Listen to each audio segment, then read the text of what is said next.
I apologize. Welcome to the Brady Bunch. Right. Everybody just look left and Before so it was Yes. let's feed the birds, and someone in the conference room said, you know what, we should figure out how to shoot these guys while they're eating. That's right. Is that In one day, that's what we decided. Yeah. I mean, if you ever, just for fun, want to go into a clubhouse and ask, I left my rangefinder, they will pull out a drawer that is 50 full. Like, just people that people listen to that are sickos for golf. We're not chasing follower counts. sickos for golf and not chasing followers? You found us. tick. Oh, hi there. You're far too close for me to get a reading. Today's episode is all about these bad boys. We have the guys from Vortex on to discuss their whole lineup of rangefinders. And I gotta say, wildly entertaining to be able to hear about the development, to be able to hear about why these are very possibly the best rangefinders on the market. You'll be the judge, obviously. Yeah, these things are incredible. See if you see here, I have put an air tag on mine because I have learned my lesson. So mine, I just glued one on. I'm not glued it, but you know what I mean. Because I don't like to lose these things anymore. And if you're anything like me, you can leave them pretty much anywhere. So enjoy, take a listen. I'll see you on the other side.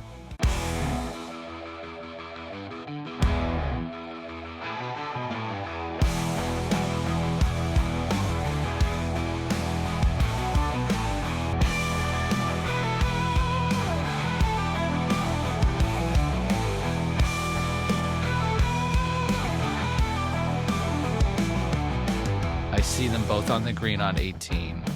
Rose takes 13 hours to read that putt. My wife was texting me. She was watching, and she was like, I could have taken a shower in the time it took him to read that putt and make that putt. And I was just cracking up. So then he misses. I see Rory walking around. My internet cuts out. Web page becomes unresponsive. I'm like, I know he's going to make it. He's only 2 feet away. I know that. But I want to see the moment, right? So I start hightailing it over to the nearest dad that I can find that has his phone out. And I'm like trying to refresh on my phone. Excuse me, sir. I'm like, why now? Why now? The Masters app is the best, but why now is it crapping out on me, right? So I'm running. I get up to him. I was like, did he make the putt already? He's like, yeah. I thought you were going to tell me, you said, give me your phone. Give me your phone right now. Exactly. Stop watching porn. Well, I'm going to watch mine. Hey, we got some guests yeah. we should probably get involved in the conversation. Hi, guys. Hey, Welcome. where did you come from? Right. No, I apologize. Welcome to the Brady Bunch. Right. This Luke literally Sawyer- feels like Luke everybody and Sawyer, just welcome look to the left Bogey and- Ball yeah. Society podcast, gentlemen. Thank Thanks you. for joining us. Thanks for Luke having and Sawyer, us, you're guys. from Vortex Optics. How long? Tell us about yourself and tell us about Vortex Optics. Yes, my name is Luke Roberts. I'm working in the new product development side of things. So I'm a project manager there. Working with the golf products right now. I've been with Vortex for about 4 years. And primarily Vortex has been known for optics in the sporting and hunting side of things. So we make a lot of rifle scopes, we make a lot of rangefinders, spotting scopes, binoculars, and we just got into golf last year. And really it was kind of a natural transition for us with having experience in the rangefinder market already. But then also, a big thing about Vortex is we have a lot of passionate people in the hunting and shooting side of things. We also have a whole bunch of golfers at Vortex. So it really made sense to kind of leverage that knowledge. And then a lot of our customers are also kind of in both worlds as well. So we're kind of able to leverage a lot of that internally and externally to jump into golf. Okay, so how long has Vortex been in that space? Like, how old is the company? How long has it been around? Ballpark. Oh man. So I think, sorry, you might want to correct me. I think Vortex itself became a company, like the name of it, was it in we started out as a birdseed company. I think that's what they started out. And Oh, then wow. started kind of selling binoculars, started with Eagle Optics, just kind of doing binoculars and spotting scopes. And then we transitioned into rifle scopes, maybe in the 80s. I should know this. So Yes. wait, I want to clarify. Did you say bird seed? Wild Birds Unlimited is how Vortex got its start. Way before So it was it was, Vortex. Yes. let's feed the birds, and someone in the conference room said, you know what, we should figure out how to shoot these guys while they're eating. That's right. Is that In one day, that's what we decided. Yeah. Yeah. Well, first it was Yeah. watch them, and then somebody attached their binoculars to a gun. Like that's just Right, immediately yeah, happened. right. That's my America. Yeah. That's great. Yeah, we That's can we can do a super quick and dirty. I mean, Luke kind of nailed it. So Founder Dan Hamilton was in Vietnam, came back on the GI Bill, went to Indiana, became a dentist. Wow. Realized he didn't necessarily want to be a dentist, moved his family to Wisconsin, opened a Wild Birds Unlimited store, so like bird seed, bird baths, all the things. And he had a lot of people coming into the shop, obviously being wildlife watchers, bird watchers, whatever it may be. They were interested in optics and they weren't carrying them at the time.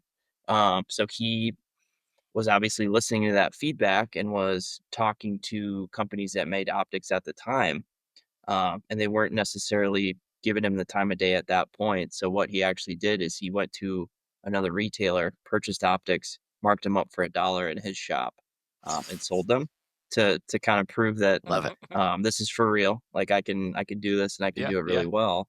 Did that for a little while and kind of found that the customers weren't always getting a really great experience on like the warranty service side with the optics. So developed the house brand Eagle Optics, which was actually still kind of out in the market till I believe about 5 years ago.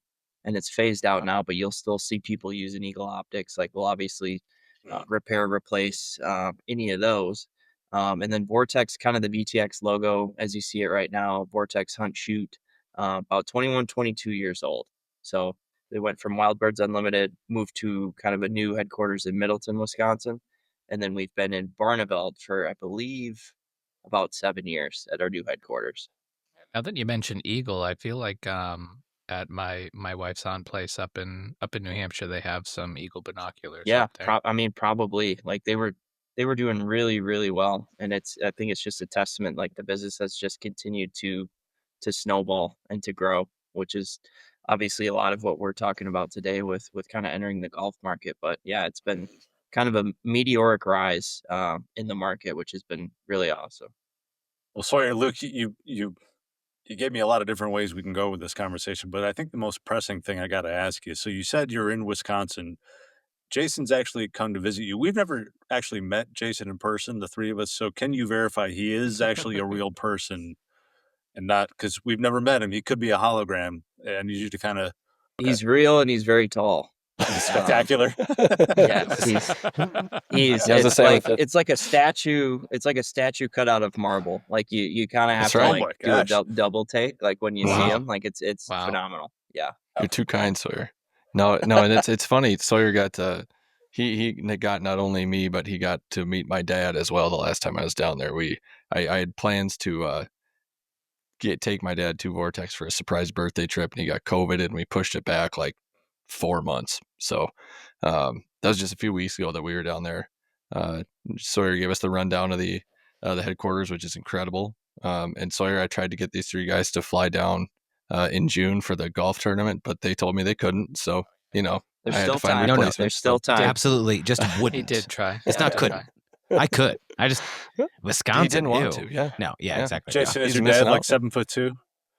What's that? Hey, sorry. Is your dad like 7'2"? I mean, My dad that is real? my dad's an inch shorter than me. So Also a he's giant. tall. Yeah. He's tall. Yeah. Yep. Not quite as giant as me, but tall. All right. Well, Sawyer, we don't stay on task for here very well. Let's get back to optics. So, so golf. So you've been in the space for a year. I mean, how did that conversation go? Like, how did Vortex kind of make the decision? Like, because I got to imagine, from my perspective, and correct me if I'm wrong, but to me, it's kind of like if I'm on the outside looking in at that market, it's kind of Bushnell at the kind of the top of the list, and a lot of others. What made Vortex decide, hey, there's a space for us in that market. We can kind of carve out a niche. Let's get in this. hmm Yeah, and Luke hop in here too, but obviously with kind of the history and expertise of the business and as it kind of grew, rangefinders was a big part of that. So we knew we could make really, really powerful, precise, awesome rangefinders like reflective targets out to whatever it might be, 5,000 yards or more than that. So the institutional knowledge was there, and then it kind of became a snowball of people continuing to ask like and tell us like you need to get into golf, you need to get into golf, and we were talking to people that used our hunting and shooting rangefinders to golf, which you certainly could do, but I think you'll see with our golf rangefinders with the features they added, it just takes it to another level. um, But a big part of Vortex is kind of that feedback loop and listening to the customer, kind of putting the customer first. So it just became this thing where it's like people were continuing to ask. And obviously, with the golf market just continuing to grow, whether it was COVID and any number of 1,000 things, more people getting into golf. And to Luke's point, just a ton of people in the building that were super passionate about it and loved golf, similar to kind of the hunting and shooting side of things. So it felt like a natural fit. But I'll let Luke speak to it too. But the biggest thing with us too is we had to do it right. So multiple years of development to make sure that when we entered a market where, I mean, you could certainly make the argument it's crowded, but we knew that we were going to bring a product that was going to be able to disrupt and be a game changer. So it was a lot of thoughtful years of development, planning, branding, positioning, all the different things. Like so many cogs in the wheel, just making sure that when we hit the go button, like everything was right. Yeah, and I think, to Sawyer's point is that we really wanted to make it the Vortex way. So, with all of our products, we have our VIP warranty. So anything happens to the products, we have your back. We're going to be able to cover the, repairs or replacement if something does happen. And looking at a lot of the products out there, we wanted to be better as far as, optical quality. That's the one thing that I think we really strive on is having really clear optics, having a really durable premium feel to the rangefinders as well. That's one thing that we kind of felt was lacking in the market, and we wanted to make sure we captured that, especially with the experience we've had in the hunting side. Yeah, and it's I can speak to some of these things personally, having used the Anarch for the last year and having that in circulation. That the optic quality, first and foremost, with Vortex is unmatched. I mean, it's crystal clear. It looks fantastic, and then the durability of the product itself. Like I'm not ashamed to say that mine has taken more than its fair share of tumbles off of my golf cart post because I didn't position it correctly with the magnet. And there's been times where it pops off and I think, okay, this is the time it's broken. And then I go back and pick it up expecting the worst, and it's got a little dirt on it, and I brush it off and it's good to go. Um, so, but what's awesome about it is you're going to pick it up, and even if you're thinking, oh great, it's broken, it's like, hey, I've got a lifetime warranty in my back pocket. If this thing is broken, I'm going to call Vortex. I'm going to talk to somebody on the phone, and they're going to take care of it. So if you guys don't mind expanding a bit on that warranty and what it all entails, I think that's a big separator for Vortex, in my opinion. So if you guys want to touch on that for us a little bit, just so we can get a further breakdown on that. I mean, it's pretty straightforward. I mean, no questions asked. If you've got a piece of it, we will repair or replace it. Like we've like it's pretty That's I have straightforward. I have a Um, box that it was in. Can I replace? uh, yeah, the only thing it doesn't cover is loss or theft, but the amount of That's things that we've seen, like just the crazy like rangefinders being run over by a lawnmower, um, obviously Oof. optics being used on the battlefield and in service, that an IED went off, like, and those are two very different extreme examples, but it's yeah, I think consumer trust is just such a big thing now. I mean, it always has been, but it feels like that groundswell is really growing. Like people want to Yeah. trust and know the brand that they're buying a product from.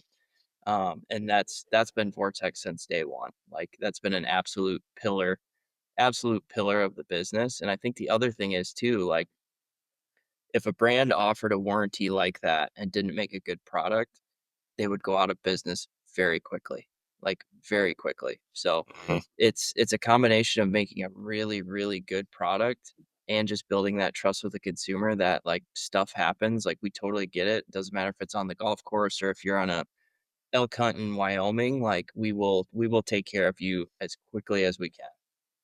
Yeah, that's That's rad. that's awesome. Jason, what model did you say you were using? I've got the Anarch, which is Cool. the top end model.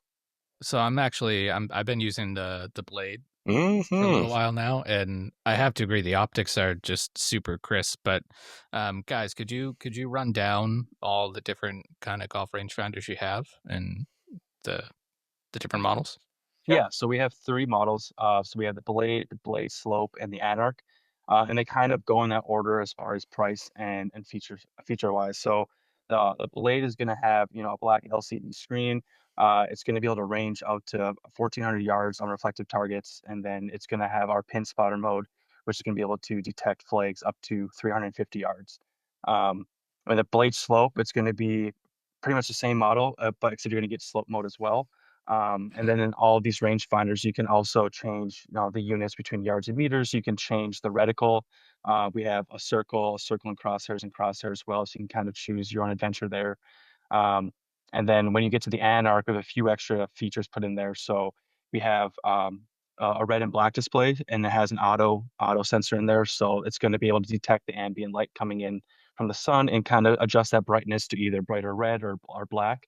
Um, and then it's still going to have slope mode, the pin spotter mode, and then you're still going to get the same max reflective range of 1,400 yards, except the pin spotter mode is going to work up to 450 yards. Um, and then the big difference there in the Anarch is that it's going to have image stabilization, which has been. I'm not that shaky, but for me, I love having that, especially on windy days. Just being able to get that flag, being able to range the smaller targets so much easier. Um, and then also with the Anarch, the other premium feature you get is we have a magnesium chassis in there.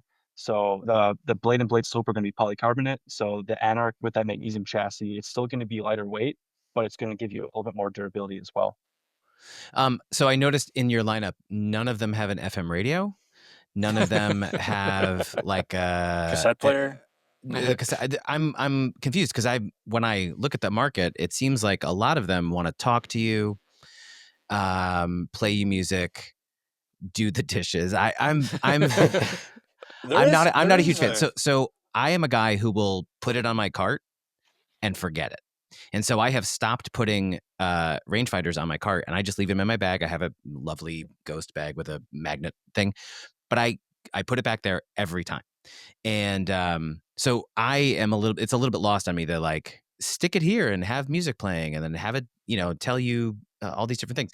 Is there any drive from you guys to more sort of add more gimmicky stuff? Or, I mean, again, if people love their music playing GPS units, Matt, I need congratulations. to know the barometric pressure. I don't know what you're talking about. But that's When you exactly get what to I'm my talking about. There level are of ones that'll precision, tell sir. you it will tell you which way the wind is blowing, which is amazing to me that you can't just look at the trees and or feel the Throw wind some blowing. grass up So, in the air. right. No, but So it's a good point. I am waiting for somebody to be like, well, I was going to hit 8-iron, but then I found out the barometric pressure was X, so I clubbed down to Yeah, 7. right. yeah, All right.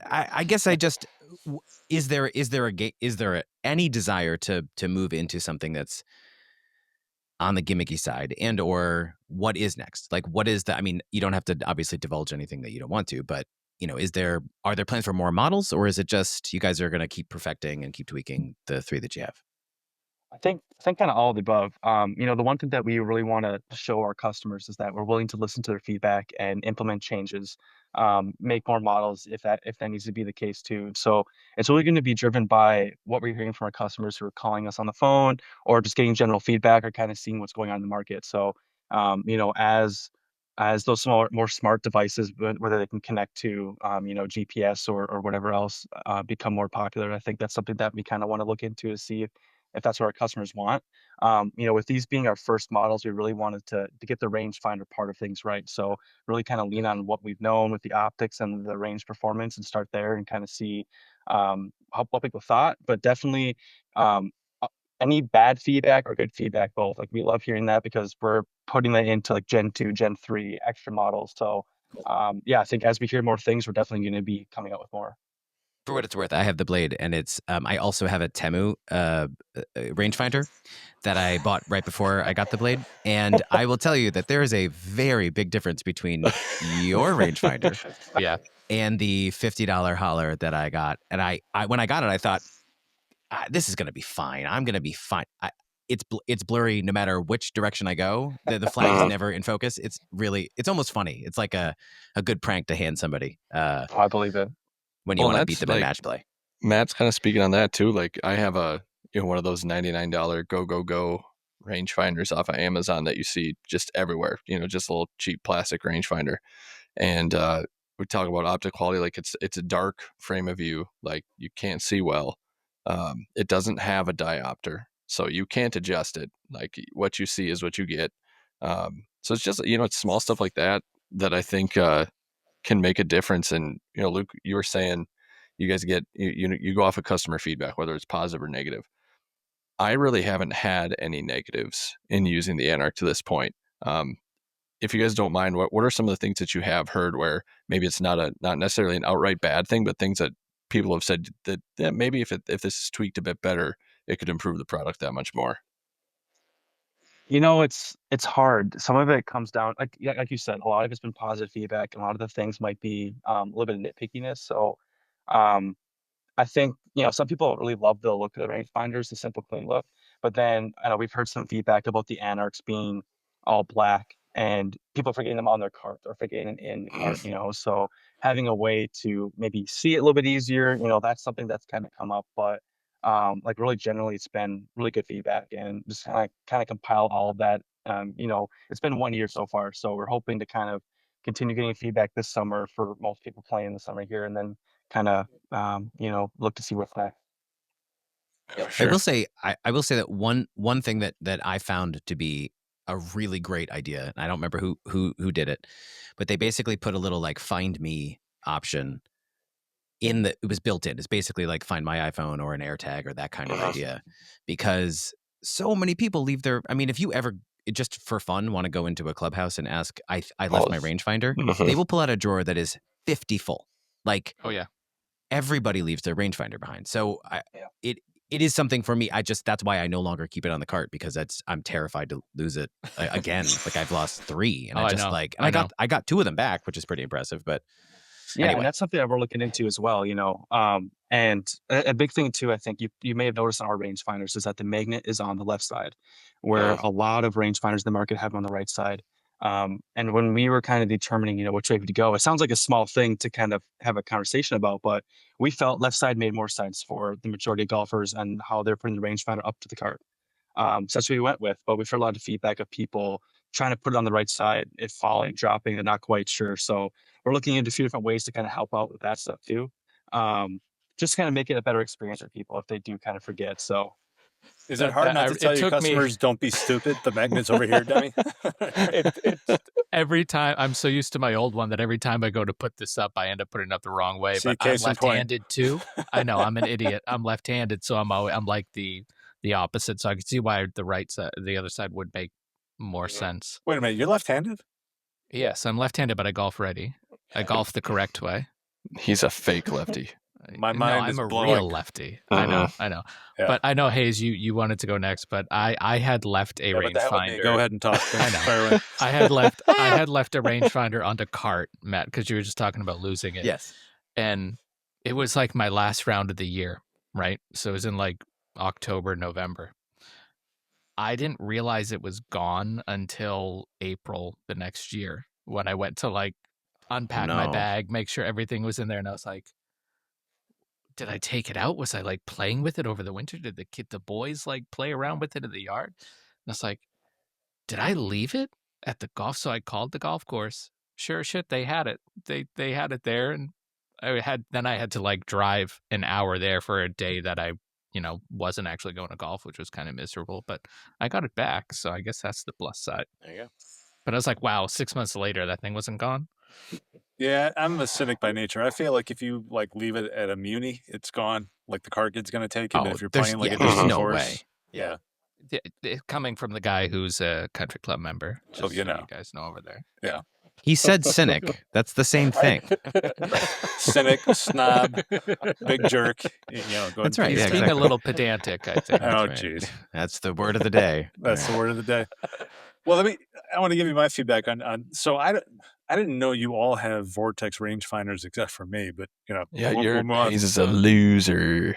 Well, but you've all kind of talked about these like subpar Amazon knockoffs. I actually do have. I've got a Bushnell, but I will tell you, like, so you talk about the we'll warranty. bleep that out. It's fine. Yeah, That's right. but my son's like, especially my 9-year-old Clark, like he'll come play 9 holes with me, but after 3 holes, he's kind of wants to move on. Maybe he wants some time off. He has so much fun with a rangefinder and just kind of doing the "I'll caddy for you, Dad" thing. And he's terrible at it because he'll tell me like, "Dad, that flag is 23 miles away," and I'm like, "Shoot again," and it's not a mile. He's like, "Oh, 141 yards." There you go. my kids have dropped the thing so many times, and it's not as rugged, right? I mean, like I've seen the battery compartment fall out. It's kind of taken a beating. I did have a chance when I got together with some of these guys to pick up and use, I think it was an Anarch on a hole. So my 2 points of feedback, I really, really liked just kind of the more rugged, durable quality to it. Like you could definitely kind of sense almost like, I don't know, for lack of a better term, almost like a tactical heritage to it, right? But then the other thing that I can't stand about my Bushnell is at least 2 or 3 times during the round, it'll lock on, quote, and it'll jolt and tell me that it gave me a target, and there's just no way. Like, I'm standing next to the red marker, and it's 100, and it'll tell me it's 123 or something. And then my buddy who has their own rangefinder will tell me, "Dude, that's 98," or something like that. Hmm. The Anarch, I feel like, locked on really quick and really accurately every time I had a chance to use it. Is there kind of a, I guess the rambling question I'm getting to, is there like a secret sauce to the image stabilization and the ability to lock on, or is that kind of industry standard technology across the board?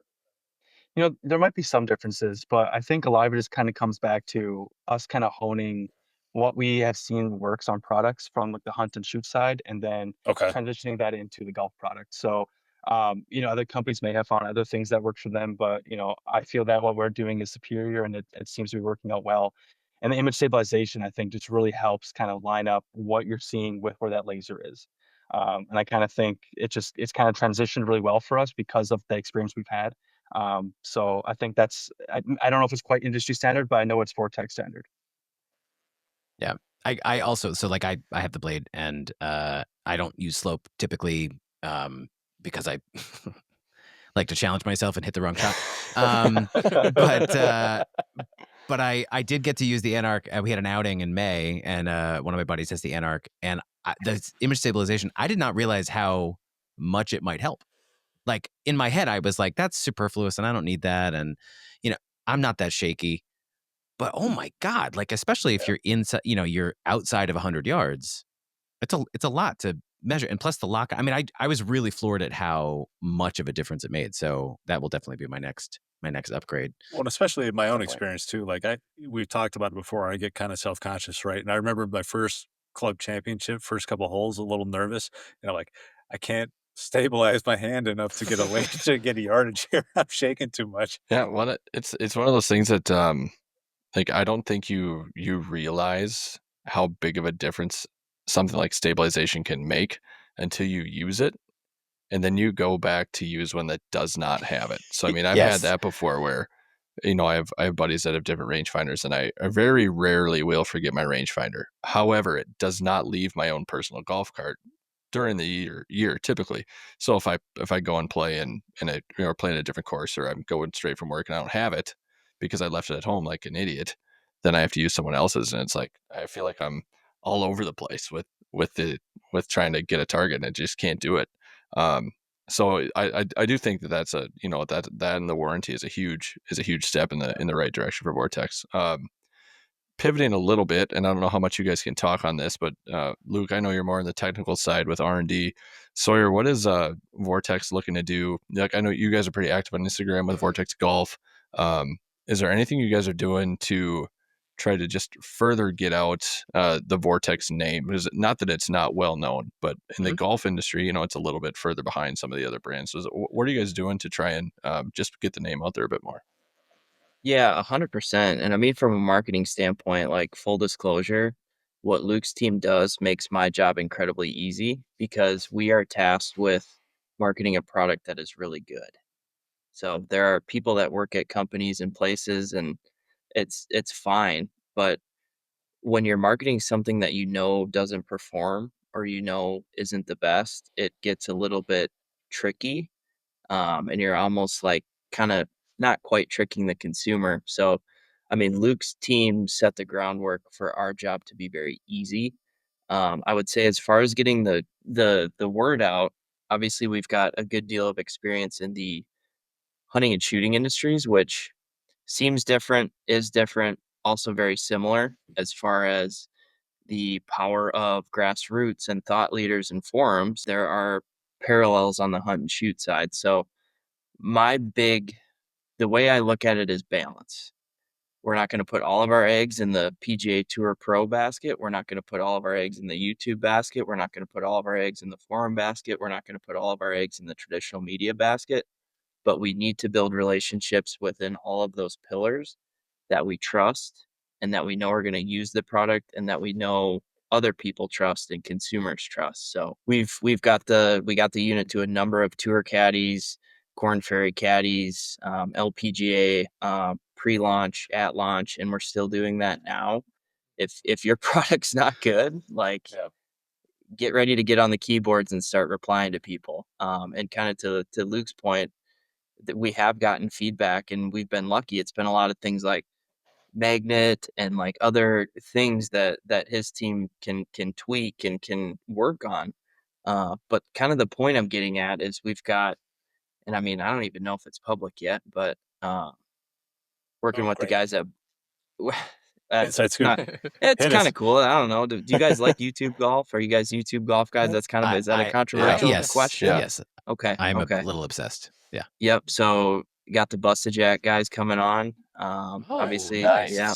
So that'll That's be rad. cool. We've got the J&A guys. Like I said, we've Oh, cool. got a good groundswell going in the caddy community. And then instructors, Martin, Chuck, like some of these other guys that we know. Martin People Chuck, friend of the trust pod. Uncle Marty. Yep, Uncle Uncle Marty, Marty. friend of the pod. We've had him on. He actually he dropped your name when we had him on. Yeah. He did, Yep, yeah. He did. Martin and his team are phenomenal. And we are a big people and trust company. Like from a marketing standpoint, like it is a people business. We know our product is awesome. Like, how are we going to separate ourselves? And that's really where the people side of things gets into it. So people like Martin, finding other instructors in the space, and a lot of people that are under the radar that are just people that people listen to that are sickos for golf. Like that is how we are trying to how we are trying to approach this. We're not chasing follower counts. We're not chasing, I'll do 2 posts for X number of dollars. Like that is not what we are out to do. We want long-term relationships. That's why you're here. Right. Right. Yeah, That's right. Sickles for golf and not chasing Yeah. followers. You found There we me. go. Yes. Yeah, Yes. exactly. Well, Luke and I are doing Joe Rogan tomorrow, so we'll see how Really? the two stack up. No, that'd be cool. Joe but- Rogan. Well, That would you be- had us for a that minute. would be He's heavy into the tactical So world, right? good. Yeah, Yeah, yeah. that would be great. But the point I'm trying to make is, we're lucky that we have the hunt and shoot side of the business that's done really well and is built on the backs of hundreds of people doing incredible things. So we're able to build golf in a way that is organic, and it's the way that we all feel comfortable doing it. There's not some huge pressure to like, we need to get this thing in the hands of literally everyone on planet Yes. Earth. You Yeah. can't scroll Instagram without seeing it. It's like, no, we want to find the right people. We're not going to rush it. We're going to find people that people trust and people that are in it for the long haul that want to grow with us. So it's been a lot of fun. And there's no shortage of creators in the golf world, and they're doing awesome things. And I think it's really helped grow the game. And it's similar to the hunt and shoot side of things, but we're in a position now where we're really lucky, and we can be like, okay, who do we want to reach out to? Who's reaching out to us? Who's a fit for us? So there's not a huge amount of pressure to like get it out everywhere. We want it in the hands of the right people. Like that's the Sure. bottom line, because you can't get that cat back in the bag if it goes too far and you're like, oh, I don't know, like, is that guy on brand, or are they speaking about golf the right way, or like our way? Right. So it's been a lot of fun, but we've been very lucky to find people that really love the brand and obviously love the product. And I think it bodes well for the future of Vortex Golf. And like Luke said, there's just a lot of people in the building that are just so incredibly excited about it that it makes the work easy. That's awesome. Yeah. And I mean, you guys are doing it from the right angle. The Mhm. optics are great. So as soon as somebody picks it up and looks through it, like they're going to be sold on it. And then it's just a matter of what features do they want on it. But the build quality and everything, the optics are superb. You can tell that you guys are, you're new, but you are a hunting optics company that is in the golf space, and it's top notch. Great stuff. Well, thank you. And so with the Busted Jack collab stuff coming up, is that going to be like you guys are going to like are you guys going to collab on like videos with them where it'll be Vortex, like some of your Vortex guys in with them on their videos? Is they going to come like to your HQ to do stuff? Are you going to travel out with them, or just kind of talk on how that works, just as a little bit of a behind the scenes peek as to when it does pull in with somebody that's pretty big on YouTube? It sounded like If you you asked can. for a lot more than a peek, though, man. That was TBD. telling me the whole I itinerary. TBD. can't Fair tell enough. you. Yeah, Fair yeah. enough. Quick plug for the Vortex Golf Instagram. But no, we've got some really cool stuff planned, and I think similar to Cool. what my very long-winded response, like it's got to be organic and it's got to be natural. It's not going to be like Speaking of vortexes, I shot a 68 Right. thanks to my Anarch range. It's like, no, that's Right. not really what people are looking for. Like, I don't know where I'm pointing, but to me, Yeah. I'm pointing right at Brian. It's the Wayne's World, little, yellow, better. You know, it's Yeah. But Um, we tried to not be too salesy in your face. Like, tell people what you think about it. Tell people how you use it. Tell people about why you think they would like it, and stop right there. Cool. Well, I mean, and I think, like you said, just getting your product out there too. I mean, I had like a 3-hole sample of your product, and it was for like the same quality of features as the one that I have now. It was clearly better, and I know it's offered at retail at a lower price point. So, I mean, And Hayes, they have one hell of a military discount. it's for a veteran like me. I appreciate that. That's awesome. This Thanks, is true. I actually didn't realize that. That's awesome. It's really good. Really good. So actually, that leads me. So you said obviously you started as a birdseed company, but then sort of quickly segued into hunting optics. I am from Southern California, so I can play exactly. It's my new diet. It's just birdseed. I can play year round, and so that doesn't. But there's whole swaths of the country, Wisconsin being a big one of them, where golf is not an option year round. So it makes sense to me that there are these cycles where people find other things to do, right? So you hunt in the fall, you fish in the, I don't know when is fishing season, same time as hunting season, like right now. Okay. You can fish all the time. But there's ice fishing, right? So there's different things, and then hippie. I know, seriously. You should You're see. so uncultured. I have so much hair just down the back of my neck. It's just in one long ponytail. I've never shown the pod.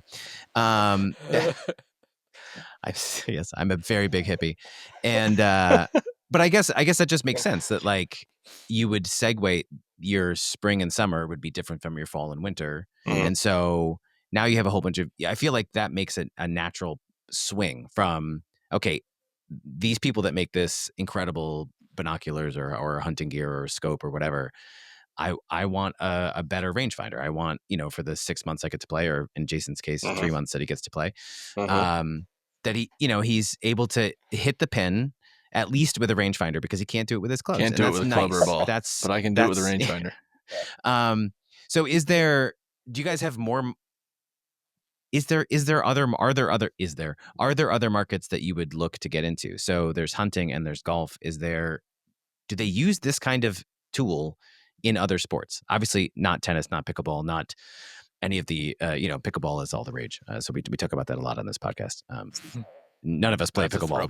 We just talk about it. But is there a goal to get into other arenas with, is that even a thing? I think the big thing with Vortex is wait and see. Like we're not scared to do something if it makes sense, but it has to make sense for Vortex. That was a very like smoke and mirrors type answer, and I think Luke can probably add to this too. It was a terrible question, to be fair. So a terrible answer is fine. It's just you're off the hook. Right. That one wasn't great. That was a fish pun. If a tree falls in the woods and does anyone? Yeah. Okay. 2 years from now, when pickleball rackets have lasers built into it, That's right. Well, I'm gonna feel like remember such this an question, idiot. Matt. Yeah, exactly. What you did. That's right. I mean, I will say, I know disc golfing sometimes has their own rangefinders that I've seen. So people could use this for disc golfing as well. Speaking of hippies, see?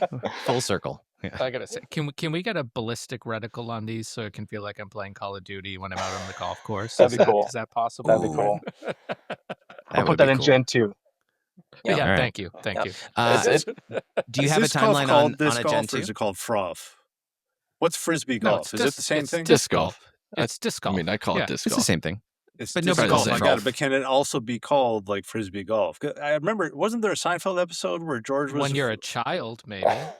George was running out and he was very excited to go play frisbee golf in that Seinfeld episode? Are you guys the only one? You're showing your age. You're showing your age. I'm not the only one that's seen Seinfeld and seen that No, episode. you're not. What is Seinfeld? Yeah, I believe disc golf and frisbee This will golf be are my the same last thing. episode with the Bogey Yes, Ball Society. exactly. He's well, your retirement age. Broken so haze. Ooh. Oh, God damn it. What was the thing? I just was about to ask something. Then you started talking about Frolf. Well, you shouldn't be insulting Thanks. people. I don't know, but Matt, you made whether it was on purpose or not, you did make a great point. Like living in Wisconsin in the fall, I hunt whitetail, and then into the winter. In the spring, I hunt turkeys. So I've already had Vortex optics on guns. I've had them on binoculars. So it only makes sense. I mean, it only made sense for Vortex to get into golf because in Wisconsin, when like in the summer, all my hunting buddies, we golf. That's what we do. Yep. We golf and we fish. So it just made sense. And then when you have that community that's already built into the hunting section, and it's very heavy in the northern states, they're going to know that name. And it's like, oh, Vortex has a golf rangefinder. I have to have it. And that's what it was for me. I saw it come out and I was like, I have to have this because all of my other optics are excellent. I remembered. Thank you. So speaking of frisbee golf, no, Disc golf, you idiot. It's disc golf. Frolf. we're just gonna go with Frolf. We're just forever. Don't let him lose the Just question new, again. new, Come on. new t-shirts for the pod. Just say Frolf. Ask me about my Frolf. Do you guys have a plan on life cycles? So is version 1, is there a set for like we plan on a 2-year cycle or a 4-year cycle or a 1-year cycle? I'm guessing 1 year seems probably fast, but also considering how much R&D went into the first version. But do you guys are you already thinking about ways to tweak and or come out with new products, or is that are you guys just happy with where you're at right now and you're going to continue to build the following? Well, they're adding a ballistic reticle for me. Obviously, that's a firmware update though. So yeah. No, I mean, we're already looking at what's next, and that's all based on the feedback that we've been getting so far and kind of looking at to what the customers want. We're not quite sure on life cycles yet. I think that's what we're trying to kind of feel out is what makes sense. We don't want to, oversaturate the market and come up with something every 1 year. But definitely, make some improvements as we can. Come up with new products as we can as well, and just try to really keep our pulse in the market and hearing what our customers have to say for feedback, and then kind of give them what they want. So still kind of figure out the life cycles, but definitely working on new stuff. Well, I think you've seen that with some brands that are in the like the mid-tier category with rangefinders, where they come out with a version 1 and then a year later it's version 2, but not much has changed and there's a bunch of bugs, and a year later there's version 3 and it's this one is so much better, and then they have to discount prices so heavily on stuff just to get them to sell. So I mean, if you don't have a legitimate update to put one out, like in my mind, it's like, why do it? I just don't understand that business model other than just trying to make people think the latest and greatest is what they need to have. Is there also this is just based on the comments before about the magnets. Is there a way to put a magnet on both sides of the Yeah, thing? maybe. Does that mess with something? Something we have to kind of figure out. every but- rangefinder I've ever had has only had it on one side, and I've always wondered why. Like there must be a reason, because magnets can't be that expensive. Like, No, can't spring for two. Like. that's a good idea. Uh, Something we'll have to look into for sure. All right, well there you go. I helped. Frolf. Frolf. All right. Anybody have any other questions? What do we got? No, I don't. I want to go. I think I'm done with Frolf. I'm Luke, Googling Sawyer, do you disc have golf questions versus for us? frisbee golf. Like, I why do we actually do have this? some- Yeah. I do have some questions. Oh Yeah. boy, yeah, fire Um, away. No, I really don't. I think we've covered a lot of ground today first, which I truly appreciate. I think the big thing for me is, and I think Luke covered it a little bit, and I think two of your guys' questions tease it out a little bit, but there's a lot of products out there on the market. We're new to the golf market. I think for people listening that might not be familiar with Vortex or with Vortex Golf, I think the thing you're going to find when you pick one up is the fit and finish, how it's going to feel in your hand, the optical quality, obviously the performance, the accuracy, and the features we've put into it. But I think the other thing we also do really well is just as a brand, we are obsessed with people. And there are companies out there that are not obsessed with people. So you never want to think about it, but if something goes wrong with the product or something happens, I mean, hypothetically speaking, someone could get the Anarch and that could be the only rangefinder they need for the rest of their golfing career with the warranty. So I think it's how do we disrupt this market while staying true to what we want to do and how we want to operate? And I think we're on our way. But I just a huge shout out again to you guys for having us on because I think in a way to know Vortex is to love Vortex and we put a lot of care into that. And anyone who experiences that I think would tell you that. And everyone in the building is just so fired up on the golf line. And I think when you have that much momentum internally and then externally with doing things like this, I think the rest kind of takes care of itself. So we're just really excited to enter this market, and we are prepared to really, really disrupt. One, I'll speak to just because I've been down there a couple times, and with my dad this last time. My dad worked in customer service and retail stuff for his entire career, and we're walking through with Sawyer, and I mean, everybody, you walk past everybody, and everybody's saying hi, how you doing? They're introducing themselves. Like we had a nice discussion with one of their guys that runs our hunting podcast, and we left, and my dad was like, everyone in that building genuinely loves their job. And he's That's like, the best. if there's a place where everyone who's in a building loves what they're doing and you guys are growing at an awesome, crazy pace, it's like, that when you buy a product, you're not going to call and get somebody on a bad day who's not going to help you because they don't want to, because they're grumpy. Like Yeah. everyone is in a good mood. I mean, it was just, it's an environment you have to experience to really understand the feel of the place. But that was a huge takeaway for my dad. He's like, man, if I was 20 years younger, I'd go back and quit my job and I'd try to work here. That's Nice. that's awesome. Yeah. Well, fellas, we really appreciate it. Just for my own purposes, once more, it's material world. I'm a material girl. I just want to make sure I understand. Your top of the line model is called, with all the bells and whistles, is called the Anarch, correct? Yep. Okay, got it right. I got to get online and go shop. And how do we do that? Like, where do folks find you? How do they shop your products? How do they follow you? What's your handle on Instagram? Tell us about how people can stay in touch with Vortex. For sure. So I would say the place to start would be vortexgolf.com. That's where you're going to find the products we offer. You'll find some lids, some polos, some stuff. Polos, That's going to Hayes. be home base. Yep, From Polo there, says. Polo's a sucker for a good polo. Hayes is a sucker Well, for a good polo. we'll get you guys geared up. Don't worry about that. But that's vortexgolf.com is going to be home base. There you can kind of play point guard, go to social. You can find a retailer that carries our product. That's going to be anything from Very cool. pro shops, Golf Galaxy, Shields, things like that. But we try to make it as easy as we can for someone to find that, whether they like to go in and physically purchase something or purchase it over the internet. Everyone's kind of different that way. Our social team is absolutely phenomenal. I think they have done a great job just getting the brand out there. So definitely follow along that way. YouTube, obviously we're doing that too. The email newsletter is phenomenal, kind of packed with people we work with, everything from course management tips, things like that, product info. So there's a lot of ways. I think the key theme is there's a lot of ways you can talk to us, whether you like to talk to someone physically or chat in or email in. We're going to get back to you right away. That's and cool. if you have a question, we're going to answer it. But yeah, vortexgolf.com is going to be home base for sure. Perfect. Well, Luke, Sawyer, thanks so much. And folks, for all our listeners, I mean, they're not kidding. Go check out Vortex products. I've sampled plenty of rangefinders, and they truly are a superior, rugged, quality product. They're great. So go check them out, fellas. It's been great.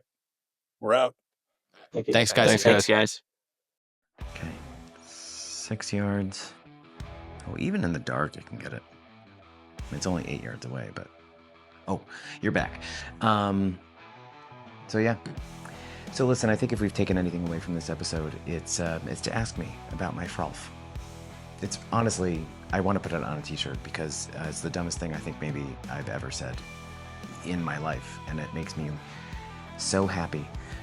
Big thanks to Vortex for coming on, giving us the time. Really, it was incredible to pick their brains a little bit and just to ask questions that we just don't get to ask, of smart people. So take a look at their website. It's fantastic. I mean, their stuff is legitimately incredible. Yeah, until then, we will see you on the course. And by that, I mean, I'm gonna be at your course watching from the bushes. So, but with the rangefinder, so I can be far away and know exactly how far away you are. This got weird real fast. I'm gonna go now. Bye.